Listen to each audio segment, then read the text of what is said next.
What's up, YouTube family? This your man Gerard with DBK Mobile Detailing in Charlotte, North Carolina, back with another video. And in this video, I'm gonna tell you three things that I wish I knew before I started detailing. So if you like content like this, stick to the end. You may learn something valuable. And also don't forget to go follow me on Instagram at DBK_mobile_detailing. So without further ado, let's get into it. The first thing you talked about was something that a lot of detailers go through, pricing. How was your experience?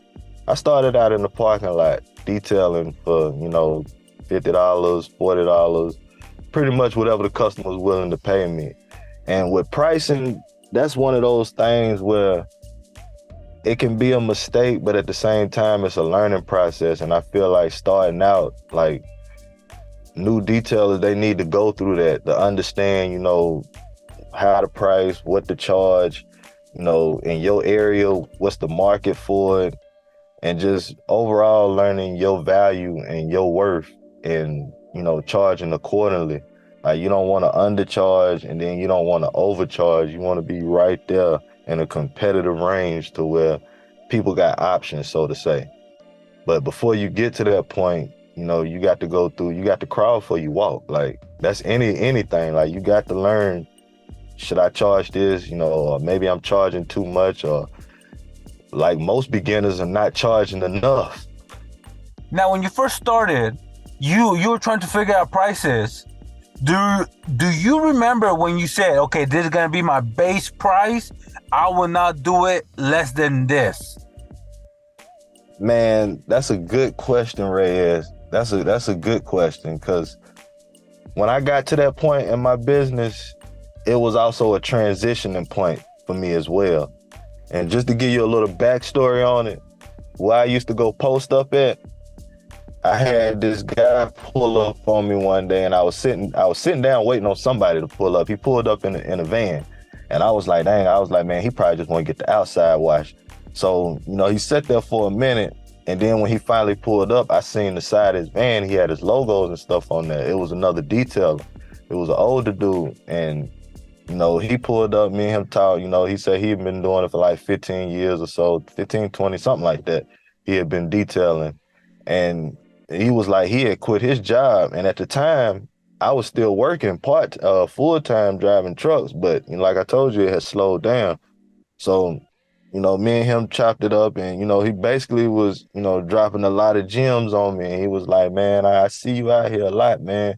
He was like, you need to do this and do that and, change this up. And he was like, man, how much you charge? And I told him, and he was like, nah, man. He was like, people ain't gonna want to pay that barely. He was like, because, how you set up. Like anybody, you can go up the street and, another dude outprice you or whatever.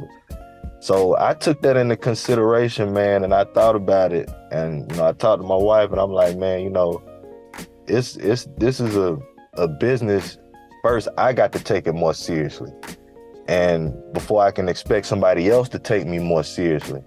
So, I kind of did my research a little bit, and, and I seen what people in my area, like including the shops and other mobile detailers, what they was charging.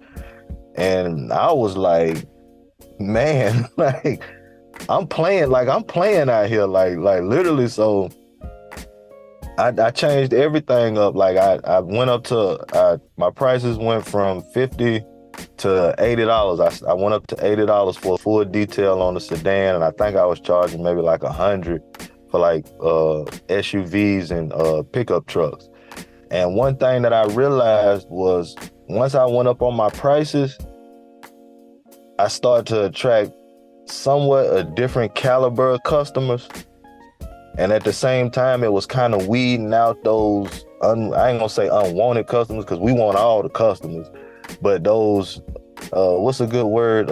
Undesirable jobs. I was starting to, not get too many of those. But then I realized the stuff that I was doing, and how much time it was taking me was really when I started to think, like, is it worth, like, you know what I'm saying? Like, I ain't charging enough, because if I'm charging $80, to do a sedan, and it's taking me, 3-4 hours to do it.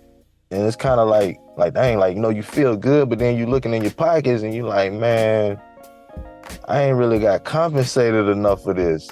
So all of that took, a play into me raising my prices and getting to a point to where I could feel comfortable. I'm gonna give a shout out to Hunter and A&A Mobile Detail, professional services. Like, I learned a lot from them too as far as pricing, man. And I remember they both said the same thing. They was like, if you're not comfortable after you complete the job, you need to go up on your prices. And I took that into consideration and I thought about it. So I got it to a point to where, like, today I got one job to do. So if I go do this one job, like, I'm good. Like, I'm not mad. I'm not complaining. I'm happy because, for one, I was compensated for the time that it's going to take me to do the job. And two, if I was to do that once a day, one of those every day for 5 days, I'm still able to function. I'm still able to pay my bills. I'm still able to, put a few dollars to the side, invest back in my business. I'm good. So once you get to, I always call it the low end. Like, people are always shooting for the how high. Oh, I need to make this. I need to make that. Nah, bring it down. What's the minimum that you can make and still function? What's the minimum? And once I, revamped, and then I got a website, like, I started going more professional with it. Like, I started trying to get off until it got to a point to where it's like, it's appointments only.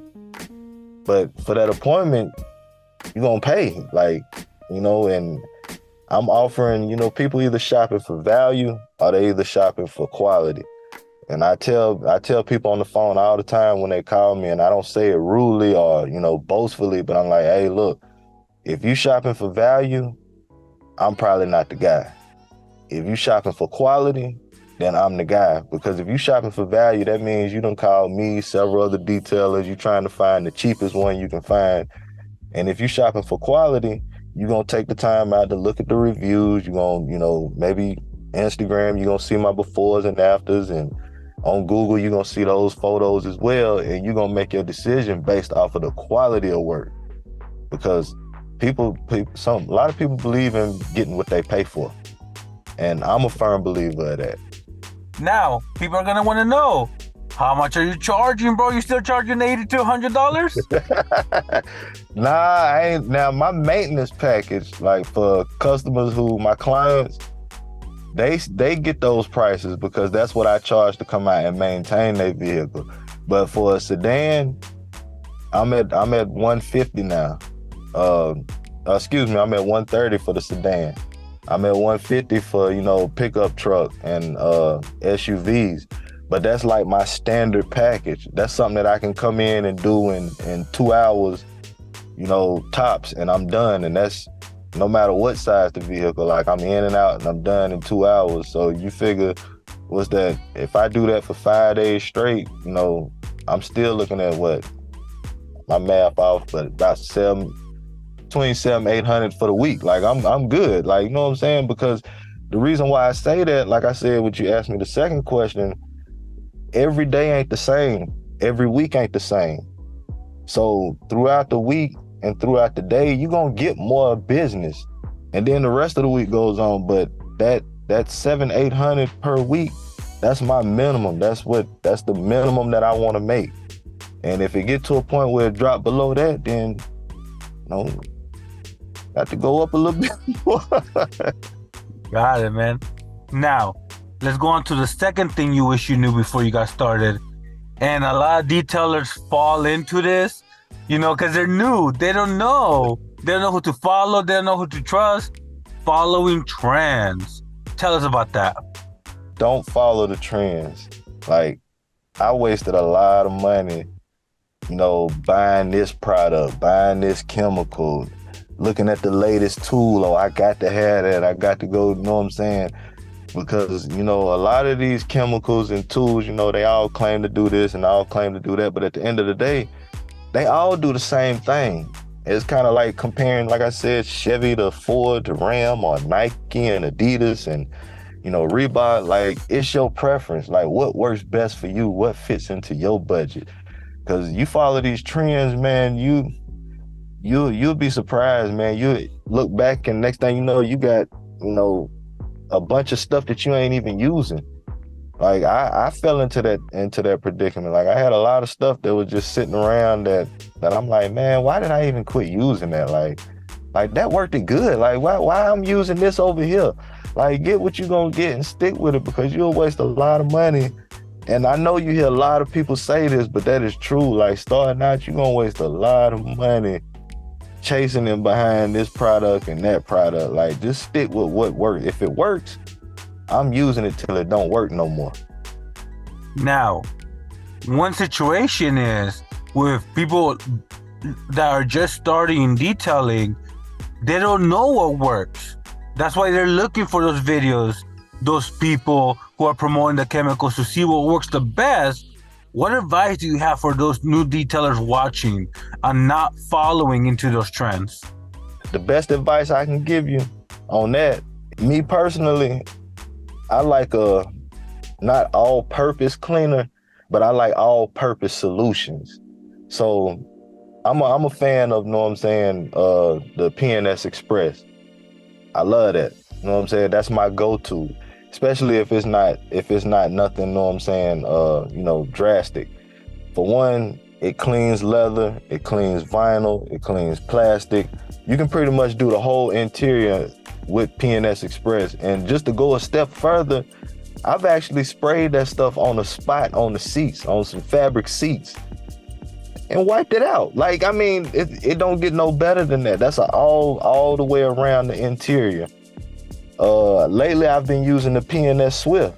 Like I'm starting to like that too for like my maintenance clients and you know, well-kept vehicles, because again, I can do the plastic, I can do the leather, I can do the vinyl with it. So it's all the way around. So I would recommend products like that for the exterior. If you know, if you just doing like a basic wash, man, go get a wash and wax. Like, I mean, you don't necessarily have to go buy a separate wax. Just get you some soap that's got some wax added, some polymers in it. You're gonna get the same results. Like, you're gonna get the same thing. And if PNS don't work, I've never done it, but I hear people talk about Super Clean and Purple Power. Like, Purple Power, and that's another thing too, Reyes. Purple Power is... At Walmart, they sell 2.5 gallons of it for $11, $12, you know, about $13 with tax and everything. The same 2.5 gallons of Super Clean is $23, $24. I don't understand that when they both do the same thing. Like they, same color, same everything. Like go get you some of that and dilute that. Like you can use that in the interior. I use that for the exterior for like the tires, rims, know what I'm saying? That's what I use. Like, I'm trying to be all the way around. Like, I don't want to have to be out there with 3-4 chemicals trying to do the interior of a car, or, you know, 3-4 solutions trying to do the exterior of the car. Like, when I do my strip wash, I use Green Star. You know, I dilute it, put it in my foam cannon, 10-to-1, pour it in there, boom, cleans the car, know what I'm saying? And I come back with my soap, wash it, clean the rims, boom, done. Like, a lot of that stuff takes time, so you have to narrow it down. That goes back to the other question you asked me. Like, you got to cut your... Sometimes we spending too much time on these vehicles that's not needed. Like, you got to bring that time down. And part of that is, you know, the chemicals and solutions that you're using. There you go, man. Great tips. Now, the last thing that you talked about that you wish you knew was communicating with the customers. What did you mean by that? Basically, what I meant by communicating with the customers, not in the sense of, you know, holding a conversation, but basically catering to the customer's needs. Like, what we have our own expectations when we come into it, but sometimes we have to take that out the equation and we have to look at, you know, what is the customer expecting? So I can give you 2 examples. First example, if you go do interior detail and that's it. Me, when I get those calls or somebody go online and they book, you know what I'm saying, the interior detail, I want to know what is it that wanted you to get your interior done, especially if you're not getting nothing done to the exterior. It was something that customer noticed. It was something that they specifically wanted done and addressed. The reason why they was willing to pay that money for just the interior. Like, find out what that is. Like, hey, how's it going? You know, I noticed you booked my interior only package or whatnot. You know, what's going on with your interior today? And I found out more times than often, maybe somebody threw up in the car, you know, especially on the weekend. You know, I get these calls, you know, Saturday, Sunday. I already know, like, okay, they've been out partying or whatnot. And a lot of times the customers won't say that until you get there, and they don't know that, you know, I charge extra for that. Like, if I got to clean up vomit and, you know, mold and mildew, like cleaning up vomit, that's $110 extra that I charge on top of, you know what I'm saying, my, like, because I got to get in there, get this out. I got to look at this, you know, I got to smell this, like, you know what I'm saying? I got to get it to your expectations. And the second one is if somebody books an exterior only and they want, you know what I'm saying, you know, they wanted paint correction. Like, a lot of times it's because, you know, somebody bumped into them at the grocery store, or, you know, maybe they hit something and they want to know, hey, look, you know, I want the whole car done, but let me show you something over here on this bumper. Can you take care of this? And when I see stuff like that, that's what I address first. I go ahead and address that, so I know I got their expectation out the way, and then I can add my expectation into finishing up the job. So when they come out and they like, oh man, like, this looks good. Oh man, dang, that spot's gone. You know what I'm saying? Or this smell's not in here no more. Like, that's how we got to look at it. We can't just go in there and just say, oh, they booked for this, and we just gonna, know what I'm saying, go ahead and do the job and then end up missing what they really wanted done. So that's what I mean by communicating. When you first started, how did you learn this? Trial and error? Did you learn by somebody else? How'd you learn that, hey, I gotta really understand why they're booking me? Because a lot of new detailers, they're like, oh, you want a detail? I'm just gonna give you a detail. I'm not gonna focus on your areas or this and that. Man, I learned it through trial and error, and I'm always educating myself. Like, I'm always, you know what I'm saying, you know, looking at new tips, new tricks, you know what I'm saying, ways to do things. Like, but I learned, for the most part, I've had some customers where they've called me back. You know, maybe I missed the spot. I've had customers come out and look, and they be like, oh, you know, everything looks good, but, you know, I really wanted, you know, this right here taken care of, and I address it immediately. Like, right then, I don't wait, hey, let me put you on the schedule for next week and whatnot. If somebody called me and I missed something yesterday, I'm back out there today. Like, I'm coming to fix that issue, because sometimes you know, even though it's an issue, you'd be surprised it goes far, because they realize, okay, for one, you're passionate about doing what you're doing. Two, you're not trying to, you know, just take my money. And three, you really cared about what I wanted done. And four, you took the time out your schedule, whatever you had to do, to make it back to me to correct the issue. And you'd be surprised, man, customers, they appreciate that, because I tell everybody, like, once I come do your vehicle, I don't care what I do, if it's a basic wash, interior, exterior, whatever. Once I do you part of the family. Like, you in there. So I program your name and number in my phone. You got my personal phone number, whatnot. You need anything, call me. Don't text me. Don't book. Call me first. Let me see if I can, know what I'm saying, get you in and, you know, squeeze. Maybe you going out this weekend and stuff like that. Like they appreciate stuff like that. When you, even though you can have 1,000 customers, like, that one customer appreciates your effort of trying to put them first. Like, that's what it's all about, customer satisfaction. Now, you're absolutely right. And I'm not saying this in a mean way, but you're an older cat, bro. So, you know, you have certain different things. And what I'm going with is, a lot of detailers, especially the new ones, they don't want people to call them, bro. Send me a DM. Go to the website. Don't call me. How do you feel about that? I'm old school, I guess you could say. You know, I like communicating. Like, and that's the thing with social media. Like, social media then took out a lot of personal interactions. Like me, I'm a personal person. Like I like to get to know people personally. I don't have a lot of followers on social media other than, my business page. And even like my personal page, the only followers I can tell you why I know them in life.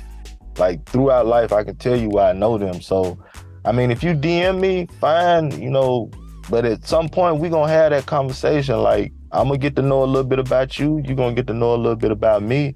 And that's part of building a rapport with customers. I mean, the new age, it's kind of hard. Like I don't get a lot of DMs about business, but on my website and on Google, you know what I'm saying, people they'll just book, and that goes into knowing like the type of people you dealing with. Some people just busy like that. Sometimes, they don't have time to talk. They just gotta, know what I'm saying, hurry up, look, hey, I need this done, whatever. And some people, they wanna get to know, like, okay, all right, what am I paying for? Like, okay, I see you, you charging, $250 for interior detail. What all does this include? Like, hey, look, I'm doing this, and this. What's your, you know what I'm saying? What's your reason for wanting it done? Like, I don't know. I just like to get to know who I'm dealing with, man. And for me, it's work. Like, I got some of the best clients. So I've had some of the best customers. Like, they treat me like family, and I look at them, you know what I'm saying, like family, because it's just that type of atmosphere that I like to provide. Like I want to be comfortable around people, and I want people to be comfortable around me at the same time. And this is just a few things that, I learned along the way as a detailer that I wish I knew from the beginning. Leave it in the comments and let me know, what did you learn? Did you learn the hard way, or did you have to figure it out through trial and error? Leave it in the comments and let's talk about it. So that's gonna wrap this video up for the day, man. I appreciate y'all following along with me. And as always, man, if you got something from this, hit that like button. And if you're not part of the family, go ahead and hit that subscribe button and join the family. And also, like I said, go follow me on DBK on Instagram at DBK_mobile_detailing. And as always, y'all be blessed and be prosperous. And I will catch y'all on the next one.